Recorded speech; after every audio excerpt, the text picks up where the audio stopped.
Olá, professora, tudo bem com vocês?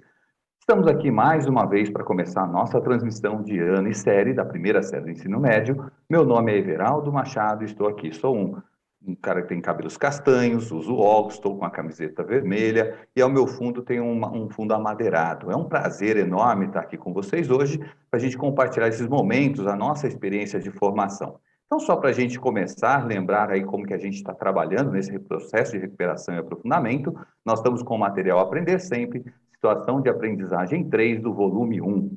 Bom, então o que a gente está preparando, o que nós preparamos para o dia de hoje, né? Então, só para a gente lembrar dos nossos materiais que vocês podem baixar, basta vocês acessarem o portal nosso do Ensino Fundamental ou do Ensino Médio, baixar os materiais que são utilizados nas nossas ferramentas, do nosso dia a dia, nas nossas aulas do material Aprender Sempre, e também todos os materiais disponíveis ali pela EFAP.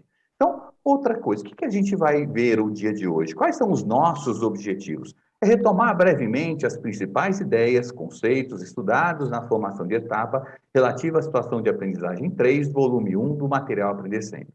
Vamos analisar essa SA3 do volume 1 do material Aprender Sempre da primeira série do ensino médio.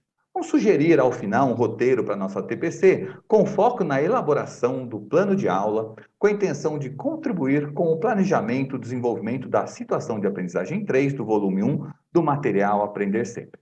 Bom, como que a nossa agenda está feita hoje? Como que ela foi trabalhada, organizada? Nesse primeiro momento, nós vamos fazer uma retomada das principais ideias discutidas na formação de etapa. Lembrando que hoje é a semana B. Essas ideias da formação de etapa, elas foram feitas na semana A. Então, a gente está retomando o que ocorreu na semana passada e estamos trabalhando na formação de hoje, de ano e série. No segundo momento, nós vamos analisar essa situação de aprendizagem 3, do volume 1 do material Aprender Sempre. Para um terceiro momento, nós vamos fazer a sugestão do nosso ATPC. Bom, então, nessa retomada dessa formação de etapa, o que nós escrevemos, o que foi analisado? Juntamente com o professor Marco, nós ouvimos o quê? Nós estamos ouvindo sobre um pouco da modelagem matemática, como que ela é feita, como ela é desenvolvida. Então, hoje a gente vai trabalhar, retomar algumas dessas ideias para a gente ver como é essa formação. Só antes da gente pensar nisso, quando a gente tem que trabalhar um pouquinho mais nessa retomada, nessa plataforma, nós temos aí uma dificuldade, às vezes, de encontrar, talvez, quando que foi a semana, como que está lá o nosso repositório. Então, nós preparamos para vocês hoje, nesse momento, as nossas etapas, a nossa formação de etapa, né, como que ela foi feita. Então, nós temos lá a semana de etapa, foi dia 24/2, depois temos uma que foi dia 10/3, uma etapa dia 24/3, as nossas 3 etapas. E na semana B nós temos o quê? A formação de ATPC. Nós discutimos a situação de aprendizagem 1, a situação de aprendizagem 2 no dia 10, a situação de aprendizagem 3 no dia 17 para nós foi a nossa terceira, e essa é a nossa terceira. Então, como que a gente faz para recuperar esse conteúdo? Como que a gente faz para ter esse acesso a essa formação que eu quero ver? Então, só para a gente pensar um pouquinho, nós vamos lá na nossa plataforma do Centro de Mídias.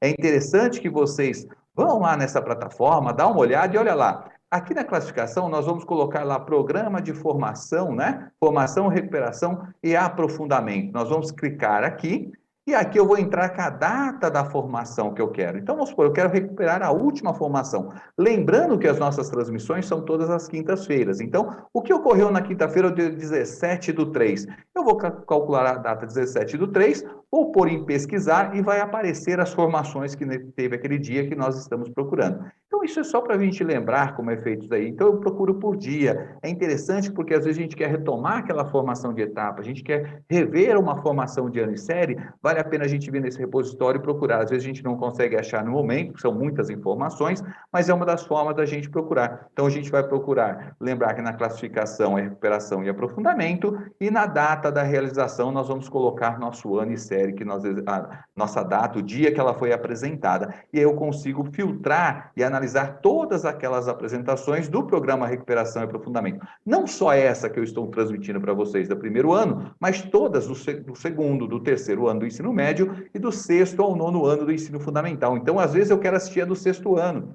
que eu não consegui ver hoje, mas eu posso ir lá no repositório e assistir essa formação. Então, contamos com vocês aí, olhando, ajudando o colega que às vezes está com dificuldade, para encontrar, porque é muito válido a gente aprender um pouquinho mais e ver as outras formações também, para a gente poder se aprimorar ou se aperfeiçoar nesse conteúdo. Bom, então Então, só para a gente dar continuidade aí, o que nós vimos então? Como a gente estava falando, o professor Marco ele trabalhou um pouquinho com vocês na formação de etapa, ou trabalhou bastante, a respeito do quê? Do modelo matemático. O que é, na verdade, um modelo matemático? O que é essa modelagem matemática? É um termo que a gente fala, às vezes, muito, mas às vezes a gente sabe pouco. Então, vamos trazer alguns autores para a gente discutir alguma coisinha a respeito de cada um, né? Segundo Bessani, o que é para nós? É um conjunto de símbolos para nós e relações matemáticas que representam, de alguma forma, o objeto estudado, ele é chamado de modelo matemático. Então, quando eu tenho um objeto, alguma coisa que eu vou estudar, eu tenho que fazer o quê? Ter esse modelo matemático que a gente vai trabalhar. Então, primeira coisa, eu quero descobrir uma coisa, criar um modelo. Mas como que eu consigo estudar esse modelo? Do que eu preciso para estudar ele, né? Eu preciso de alguns processos dinâmicos, algumas coisas que eu vou ter validações. Esses processos são chamados o quê? Vai fazer parte de uma modelagem matemática. Então, a modelagem matemática é um processo dinâmico utilizado para a obtenção e validação dos modelos matemáticos. Uma forma de abstração, generalização, com a finalidade de previsão de tendências, a arte de transformar situações da realidade em problemas matemáticos cujas soluções devem ser interpretadas na linguagem usual. Então, quando eu tenho lá um modelo, eu tenho alguma coisa que eu quero estudar, o que entra a modelagem? A modelagem ela vai criar para nós equações, talvez formas ou generalizações que eu consiga descrever aquilo que eu estou estudando em um modelo matemático que eu posso prever lá na frente. Então, quando a gente fala em modelagem, é isso, é dar vida realmente ao modelo, a fazer previsões, a fazer tendências, como que vai ser. Então, através da modelagem, eu consigo pensar. Se a gente for pensar uma pesquisa amostral, o que é uma pesquisa amostral? Tem um modelo, vai ter uma eleição, alguma coisa, ou um pensamento de uma compra, de alguma coisa. Qual que é a tendência? Então, eu crio um modelo. Ah, mas é aquele modelo de saber que está vendendo bem ou que quem vai ganhar a eleição. Eu não sei como que funciona esse modelo. Eu crio algumas regras. Aí eu vou aplicar uma técnica de modelagem, ou seja, eu vou modelar esse modelo através talvez de uma pesquisa ou de uma fórmula que eu estou tentando. A partir do momento que eu jogar os dados ali dentro, ele vai me falar como que vai funcionar. Então, nós sabemos que para a eleição, o que acontece? Como que eu sei o resultado final de uma eleição? Eu faço um trabalho de modelagem feito na estatística, onde eu obtenho alguns dados através de pesquisas amostrais e eu consigo ter uma tendência de como vai se caminhar até o final. Isso daí a gente vê uma curva agora nessa história da Covid, a gente tem modelos matemáticos que tentam entender o funcionamento. Olha, agora é a versão alfa, agora é a versão beta. Como que o vírus se comporta? Então foi analisado, foi criado um modelo matemático, aonde eu jogo os dados. No caso dessa última versão nossa, da Omicron, foi lançado os dados, começou mais ou menos lá para o final de dezembro, comecinho de janeiro, tem uma tendência de atingir o pico mais ou menos 30 dias depois, e depois começa a decair até chegar aos níveis menores. A gente observa que os modelos que foram feitos para outros países também se referiram ao Brasil. Está vendo que isso funciona? Então, na verdade, tinha um dado, a gente tinha um conjunto, ou seja, um modelo matemático, e não sabia se funcionava. Aí fez uma modelagem através de uma curva, de um estudo, de equações, e você transformou esse modelo no quê? Em algo palpável, onde você pode fazer previsões. Então, é isso que a gente trata a nossa modelagem matemática. Bom, e aí? Então, como que a gente faz? Quais são os passos que nós utilizamos na hora da gente fazer essa modelagem? Quais são os passos que eu tenho que seguir? A primeira coisa é a experimentação.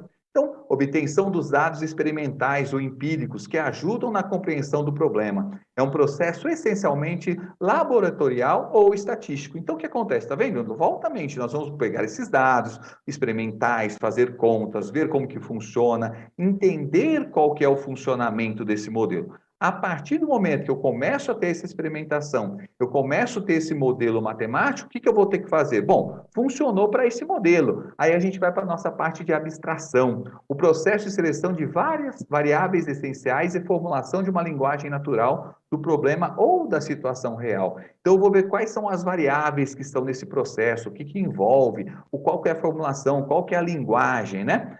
Aí eu vou pensar para uma parte de resolução. O modelo matemático é montado quando se substitui a linguagem natural por uma linguagem matemática. Quando os argumentos conhecidos não são eficientes, novos métodos podem ser criados ou então o modelo deve ser modificado. E aquela história, eu estou fazendo a minha resolução, meu modelo se mostrou razoável, eu vou investir no modelo. Se o meu modelo não deu certo, o que que acontece? Se a minha modelagem não está boa, eu vou trocar alguns parâmetros até que eu consiga fazer com que esse modelo seja o quê? Satisfatório para mim, que esses argumentos sejam feitos. Então, olha só, eu fiz um experimento, aí eu fiz a abstração, eu vi o que está envolvido, quais são as variáveis que estão envolvidas nela, depois eu fiz o quê? Uma resolução. Eu criei um modelo matemático através de uma linguagem, transformei daquela linguagem natural para uma linguagem matemática, onde a gente consegue colocar parâmetros nela, argumentos que a gente consegue prever como ela vai funcionar. Acabou aí? Não. Aí nós vamos para a validação. Feito o modelo, será que esse modelo funciona? Será que ele realmente é bom?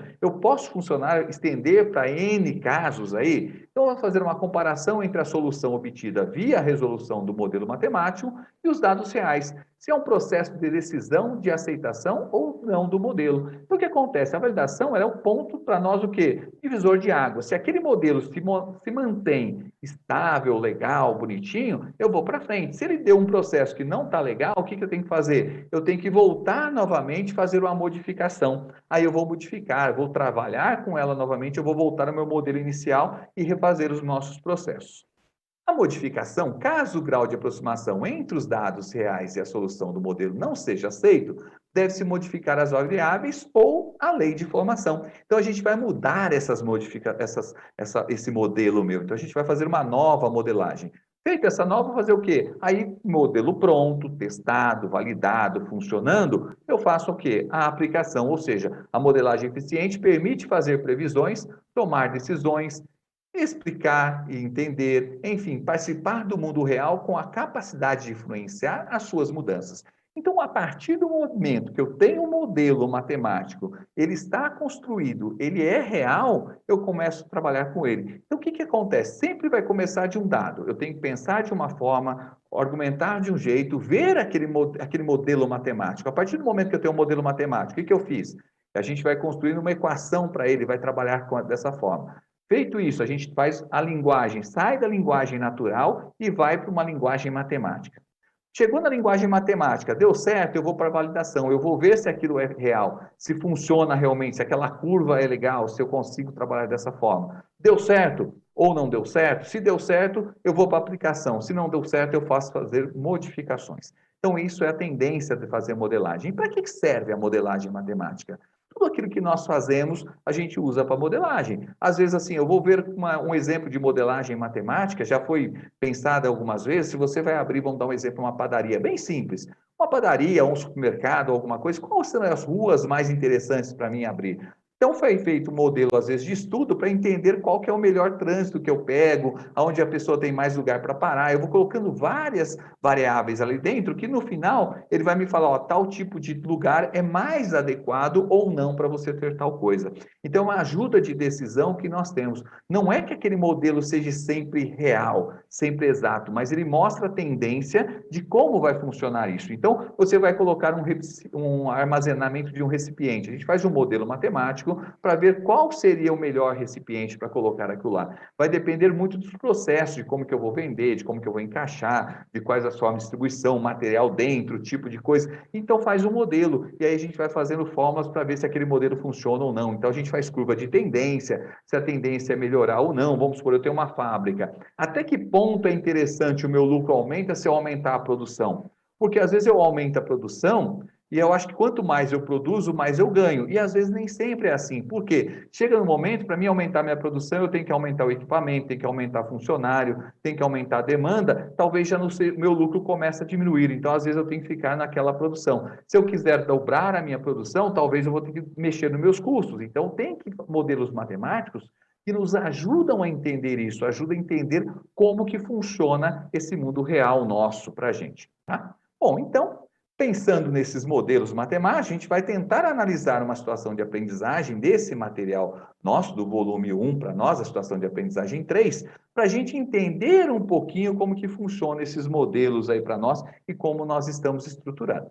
Então, primeira coisa, a gente vai pegar uma habilidade, está lá no nosso material do ensino médio, que é a probabilidade estatística, é a EM, né, 13 MAT 406, que ela fala construir e interpretar tabelas e gráficos de frequência com base em dados obtidos em pesquisas, por amostras estatísticas, incluindo ou não o uso de softwares e interrelaciona estatística, geometria e álgebra. Olha que habilidade interessante. Então, nós temos quais os processos cognitivos que eu tenho aí? Eu tenho o processo de construir, o processo de interpretar. São diferentes processos cognitivos. Construir, nós vamos fazer uma amostra, nós vamos lá pegar dados, ver como que funciona, se eu vou fazer gráficos e tabelas.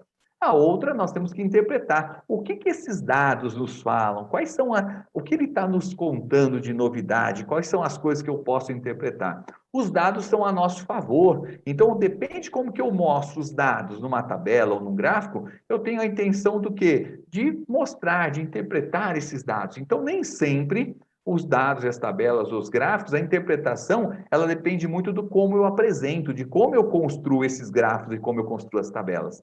Então, é interessante que a gente analise isso. Então, o que que eu vou ter? Então, através de softwares, eu posso ter o quê? Eu posso ter mais modelos estatísticos aí. Vamos pensar nesse meio que nós temos. Quantas estatísticas foram faladas atualmente? Hoje em dia, a gente ouve de falar de média, como que está funcionando. Nós abrimos a televisão o tempo inteiro falando de gráficos, de tabelas, como que está números de contaminados, não contaminados, quantas porcentagens vacinados, não vacinados. Isso daí é muito interessante porque a nossa mídia está repleta de dados e tabelas. Então, o que que eu tenho que fazer? Eu tenho que aprender a interpretá-los. Nós estamos chegando num momento que a interpretação de dados e tabelas, elas fazem parte do nosso dia a dia. E não somente interpretar, mas também saber o quê? Como construir esses dados, como mostrar essas tabelas. Quais são os objetos de conhecimento que eu tenho? Então, se eu vou construir e interpretar gráficos e tabelas, eu preciso de algumas coisas. Do que eu preciso? Da amostragem. Da onde que eu tirei esses dados?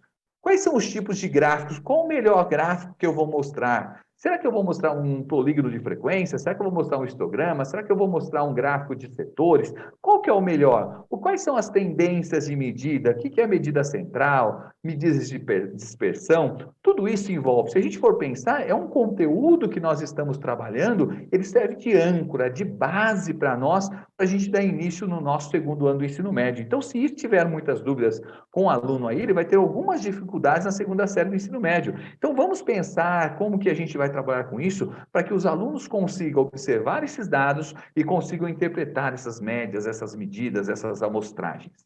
Bom, então, essa situação, como que ela está feita? Como que ela está norteada para nós? Ela foi dividida em 4 aulas, em 4 tempos aí para nós, aonde no primeiro tema da aula a gente vai ver as taxas e índices de natureza socioeconômica, como exemplo o IDH, tabelas e gráficos, uma interpretação, taxas, índices e coeficientes estatísticos, a hora de conhecer, e socializar para conhecer. Então é isso que nós vamos trabalhar nessas 4 aulas para a gente colocar aí.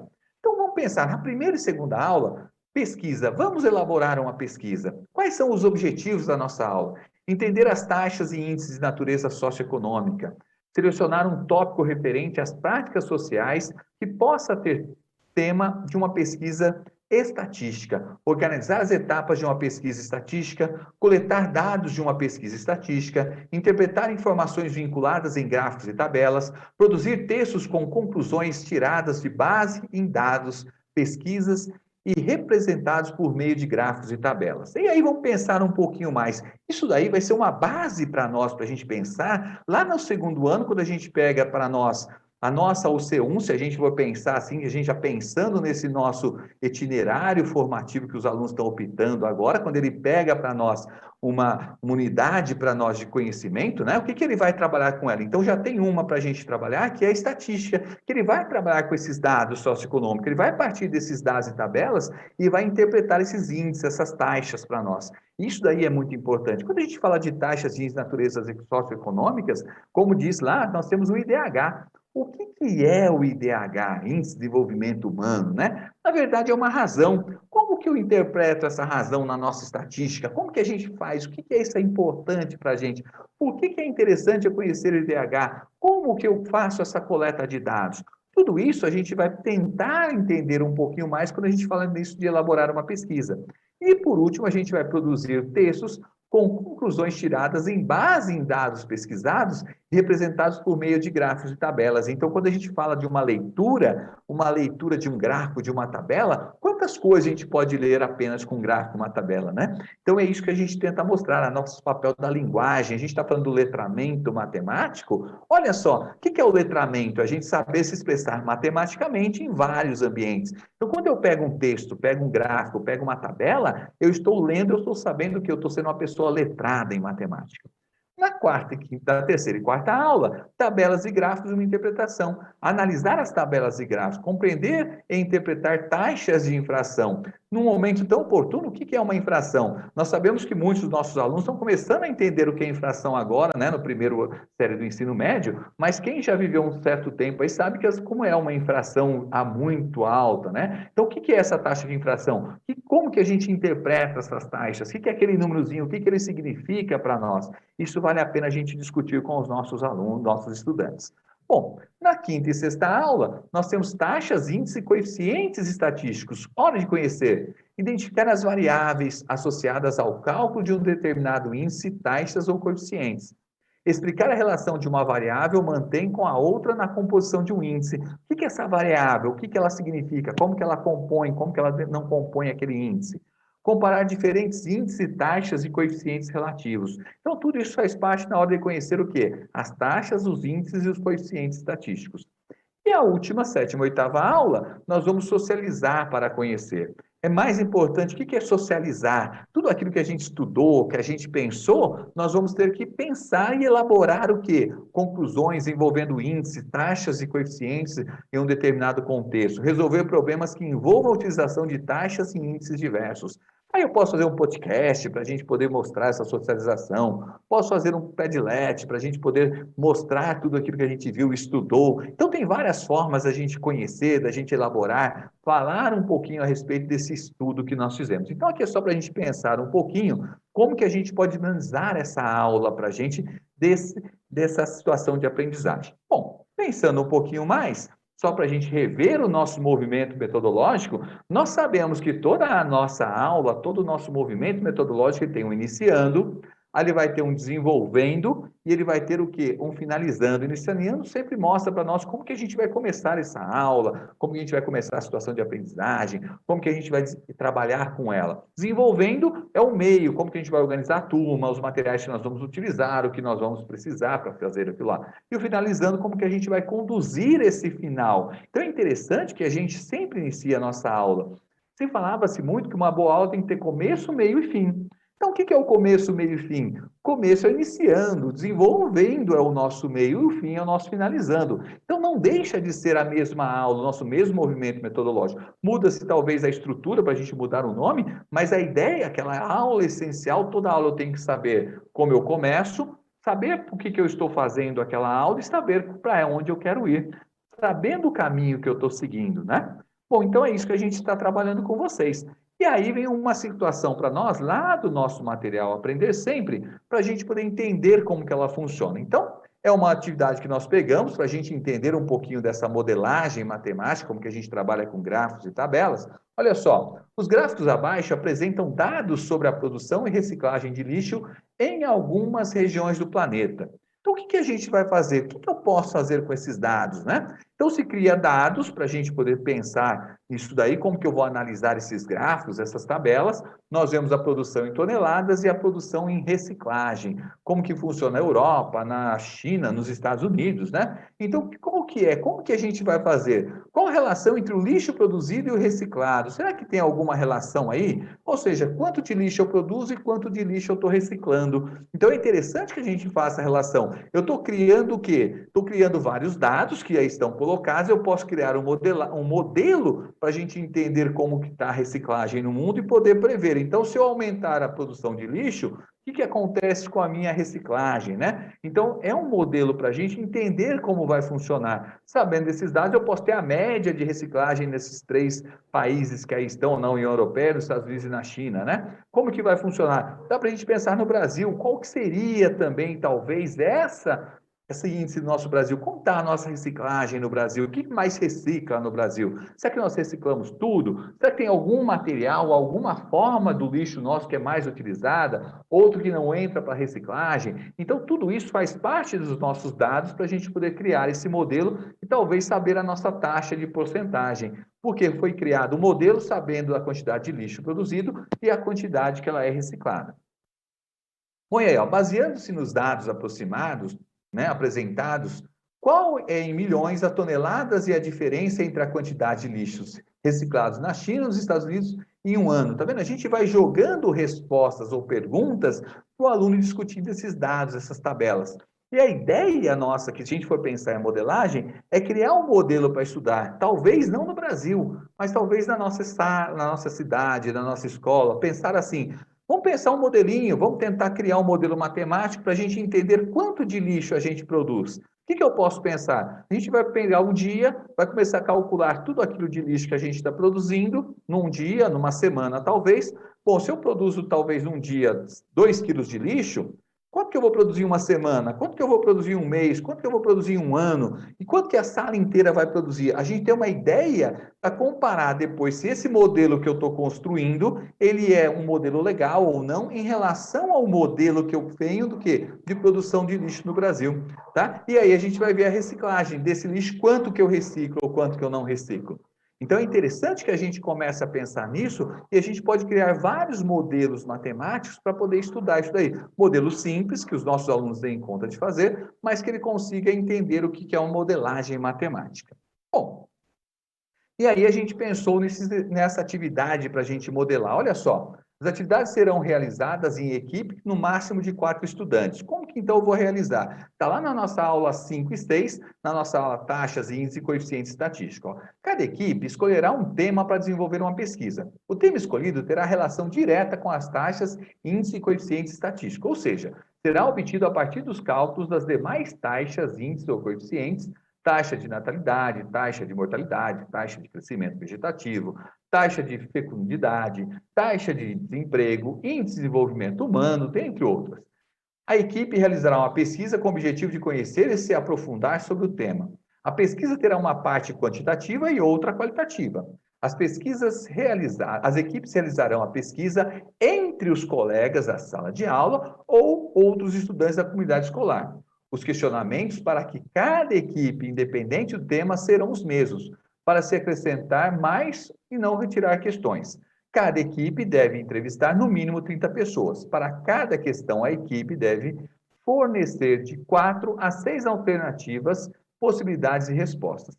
Então, o tema escolhido para a equipe, a gente vai trabalhar com a resposta. Então, nós estamos começando a modelar o quê? Uma pesquisa. Eu falei do lixo, mas pode ser qualquer uma outra, como foi colocada aí. Então, é interessante para nós, quando a gente fala de pesquisa, é isso. A gente tem que pensar e a gente vai criar os questionamentos. Então, aqui é para a gente pensar de uma forma de trabalhar. Então, o primeiro questionamento, ó, questionamento para o desenvolvimento da pesquisa. Para cada item, de 4 a 6 possíveis respostas. O que você entende sobre o tema, né? Aí nós vamos colocando as respostas que vai ter. Quais são os motivos que podem levar ao aumento ou à redução da taxa, ou índice, ou coeficiente, né? Qual que pode levar? Se eu estou trabalhando com natalidade, o que pode aumentar o índice de natalidade, aquilo que pode diminuir o índice de natalidade? Se estou falando de poluição, aquilo que pode aumentar, aquilo que pode diminuir o índice de poluição. Então, a gente vai tentar trabalhar com essas pesquisas, tá? Bom, aí, o que o aumento ou a redução dessa taxa, o índice, poderá ocasionar? Então, a gente vai criar as alternativas. Como é possível fazer o controle da taxa ou índice? Ou seja, como que eu controlo isso? Então, dependendo daquilo que eu escolha, eu vou ter que colocar uma taxa de controle. Como que a gente faz? Aí tem várias alternativas que a gente pode trabalhar para a gente tentar fazer esse modelo, entender qual é o comportamento. O legal é que se cada equipe fizesse o mesmo trabalho, o que acontece? Eu vou ter vários modelos, mas pode ser que seja o único, tá? E aí a gente cria um modelo bom, bem feito, bem robusto.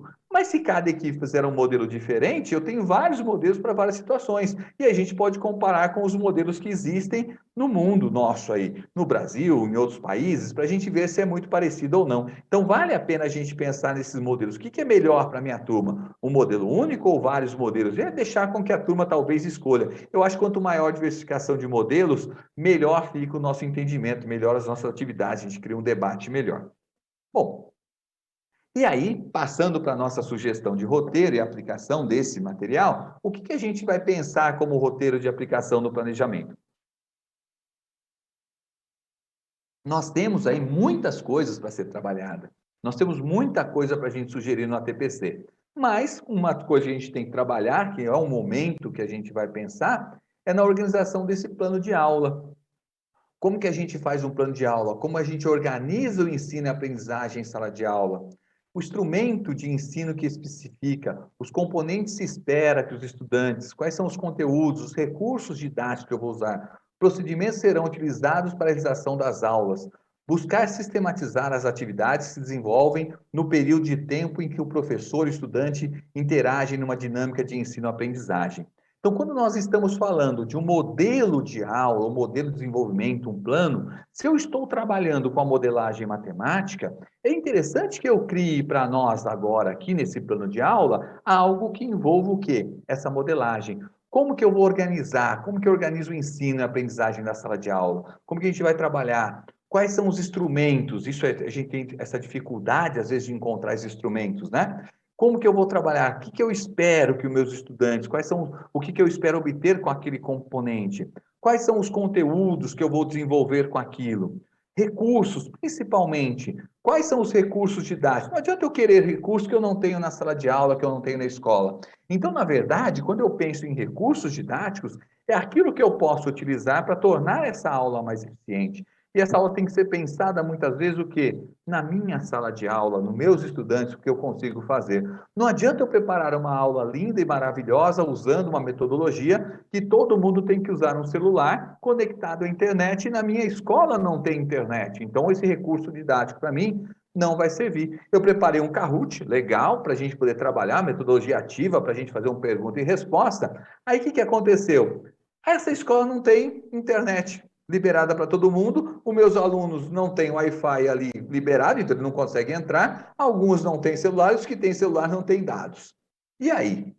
Dá para mim fazer o Kahoot? Não, então esse recurso didático não poderia ser utilizado. Ah, mas como que eu vou fazer então? Eu posso brincar de uma outra forma, eu posso criar um outro recurso didático, talvez usando a mesma ideia que eu tive para o Kahoot, mas eu vou ter que utilizar talvez com plaquinhas dá certo, eu boto lá um PowerPoint passando, e ao invés deles responderem manualmente, eles levantam uma plaquinha com cor azul, verde, amarelo, né? Como o Kahoot funciona. Na verdade, não vai ter a pontuação, não vai ter nada, mas eu consigo fazer isso com esse recurso didático. Então, quando a gente fala em preparar isso, a gente tem que pensar nessa organização da aula da melhor forma possível. Para quê? Para que nosso aluno ele consiga aprender dessa forma, ele consiga se dar bem desse jeito.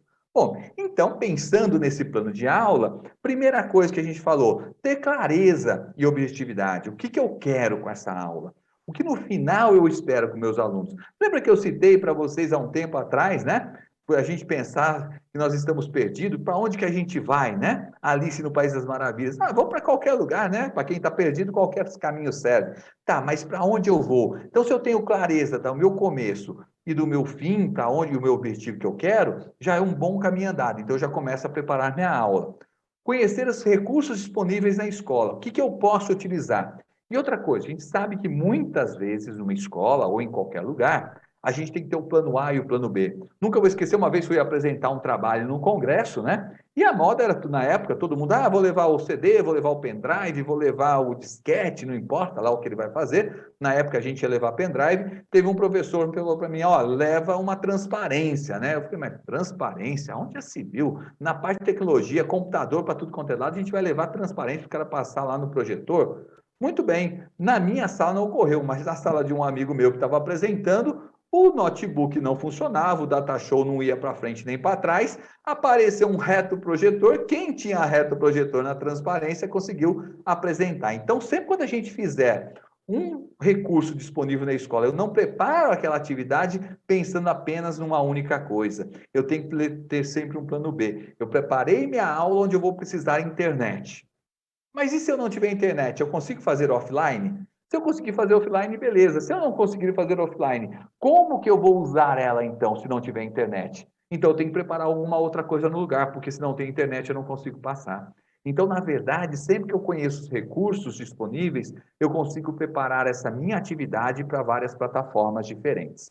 Bom, diagnosticar os conhecimentos que o estudante já possui sobre o conteúdo a ser abordado. Verificar esses conhecimentos prévios dos alunos, porque não adianta eu estar falando de uma coisa e ele estar entendendo outra. Então, a gente tem que pensar muito. E o diálogo, para nós, é muito interessante.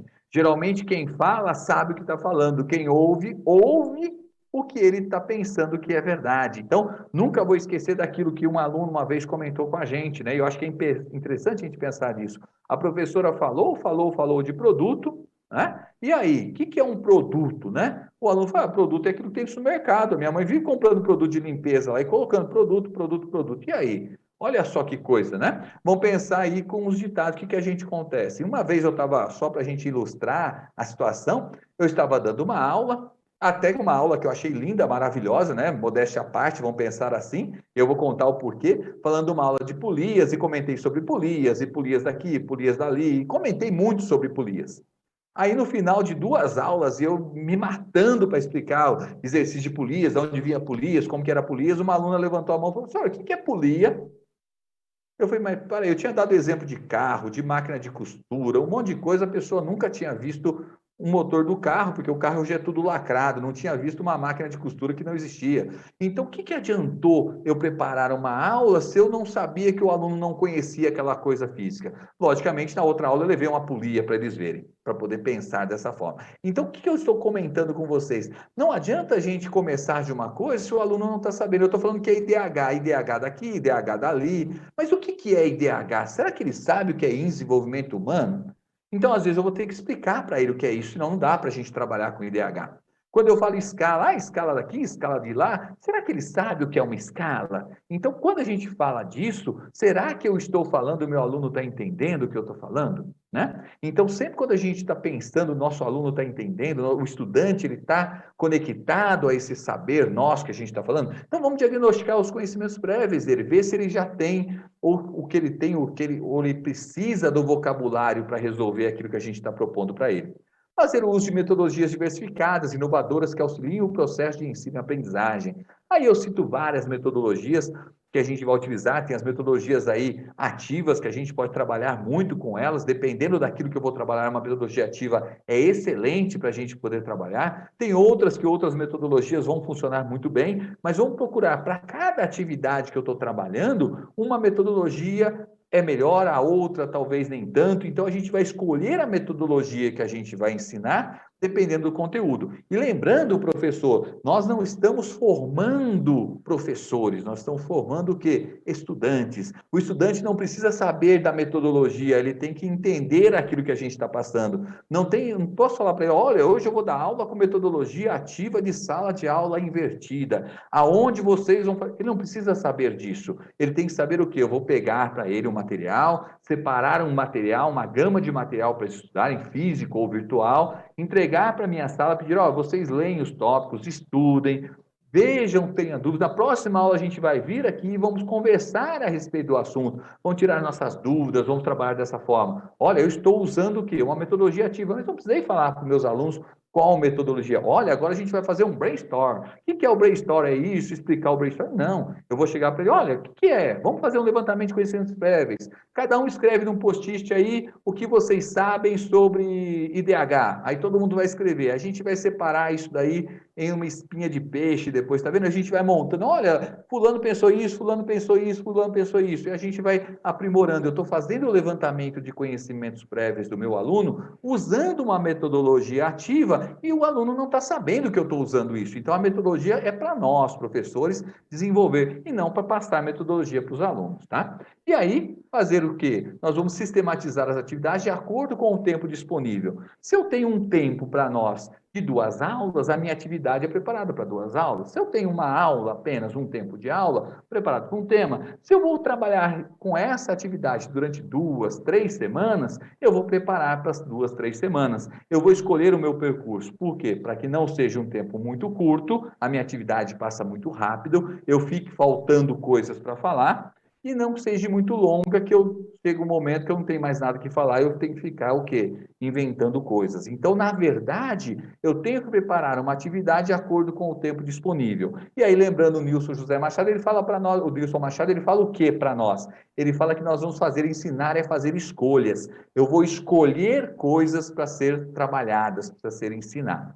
Bom, então, o que a gente tem aí? Então, eu fiz mais ou menos um planejamento para a gente poder pensar em algumas coisas. Olha lá, nós tivemos a nossa habilidade, seria a habilidade EM13 MAT 406, as aulas 7 e 8, que nós vamos estar trabalhando, que é elaborar conclusões envolvendo índice, taxas e coeficientes em um determinado contexto, resolver problemas que envolvam a utilização de taxas e índices, as metodologias, fazer agrupamentos produtivos, sala de aula invertida, rotação por estação, resolução de problemas, aulas investigativas, modelagem matemática.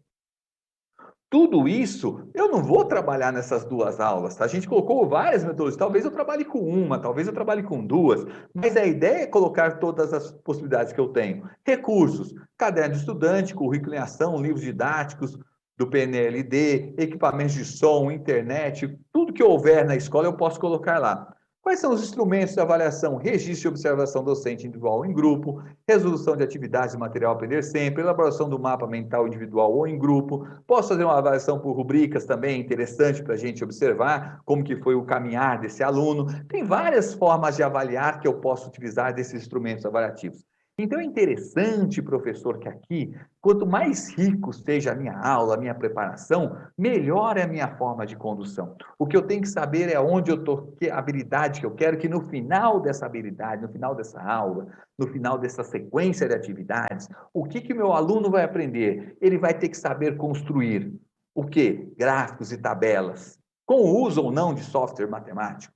Ele vai ter que saber interpretar. Quando ele ver um gráfico pronto, ele saber mais o que aquele gráfico nos conta. E não somente aquele número que está lá, mas entender do gráfico, saber a intencionalidade que ele foi feita. Se eu dei conta disso, no final a minha aula deu certo. Então a minha modelagem deu. Se não deu certo no final, eu tenho que retomar, porque alguma coisa deu errado, eu tenho que voltar, talvez, nos meus processos cognitivos aí e ver aonde que está o nó daquela turma. Então a gente não pode deixar o nosso aluno ir passando sem conhecimento, sem aprender o que está falando a respeito disso, tá? Então, para a gente está finalizando o nosso dia de hoje, né? Nós retomamos brevemente as principais ideias e conceitos da formação de etapa relativa à situação de aprendizagem 3, aonde nós estudamos um pouquinho da modelagem matemática, né? Com o professor Marco no ensino médio, a professora Rosana no ensino fundamental, mas é isso que a gente viu. Então, vale a pena, se você não viu, voltar lá na semana A, procurar pelo dia de hoje, a gente vai procurar o quê? Essa formação que foi dada na semana A. Nós lembramos que nós estamos na semana B. Analisar essa situação de aprendizagem 3 do material Aprender Sempre, tá? Da primeira série do ensino médio. Sugerimos esse roteiro de ATPC, onde a gente viu uma intervenção, viu um plano de aula, onde a gente colocou um plano mais ou menos de aula. Lógico que não é uma aula só ali, mas tem um conjunto de aulas que a gente pode desenvolver, mas pensando no começo, no meio e no final da aula, para a gente poder ter uma aula ativa, uma aula boa, uma aula participativa, tá? Nem sempre a aula que eu planejo linda e maravilhosa no papel ela sai, então vai depender muito do nosso protagonista como professor, para a gente entender como que essa aula vai ser conduzida ao final. Bom, e as nossas referências bibliográficas aí para a gente poder pensar um pouquinho mais, estudar um pouquinho mais esse conceito, para quem gostou, para quem quer ver um pouco de metodologias ativas, para quem quer estudar um pouquinho mais a respeito também da modelagem matemática, tem vários aí autores que trabalham com ela, vale a pena a gente se dedicar a estudar um pouquinho mais para a gente poder se familiarizar com isso. Tá? Então, deixa as nossas referências. Nós agradecemos a atenção de todos vocês. Um ótimo estudo para vocês, com boa participação de todo mundo. É interessante que vocês realmente trabalhem com isso, observem muitas vezes a nossa matemática, no nosso dia a dia, como ela trabalha, pensar que a modelagem matemática, ela está aí para ajudar, é realmente uma matemática do nosso dia a dia, mostrar para o aluno, às vezes, que a modelagem matemática ela não precisa ser complexa, até vamos supor, um aluno está dando um exemplo, ele está vendendo bombom, ou ele vende alguma coisinha lá que a mãe dele faz, um ovo de Páscoa, agora está perto da Páscoa, eu posso criar um modelinho matemático e me calcular o custo. A partir do momento que eu calculo o custo, eu tenho o valor do meu lucro, e aí com esse valor de custo e lucro, eu posso fazer o quê? Uma taxa, uma curva para nós de conhecimento, ou seja, eu vou saber quanto que eu vou faturar dependendo da quantidade que eu fabricar desse material. Então, é interessante a gente pensar em modelagem matemática. Eu posso modelar qualquer coisa, vai depender muito das ferramentas que eu tenho, de como que eu estou trabalhando para a gente modelar. Um grande abraço para vocês, fica aqui um ótimo dia para nós, vocês retornem aos seus trabalhos de vocês, vamos pensar nessa semana, agradeço a participação de todo mundo, muita força aí para a gente nesse ano que está iniciando com força total, a gente agora de caras limpas, né? Podendo mostrar mais do que simplesmente uma máscara, mas sim mostrar uma cara de felicidade para os nossos alunos, para que eles consigam cada dia aprender mais e a gente vai ajudando nesse processo deles. Então, um grande abraço a todos, até semana que vem.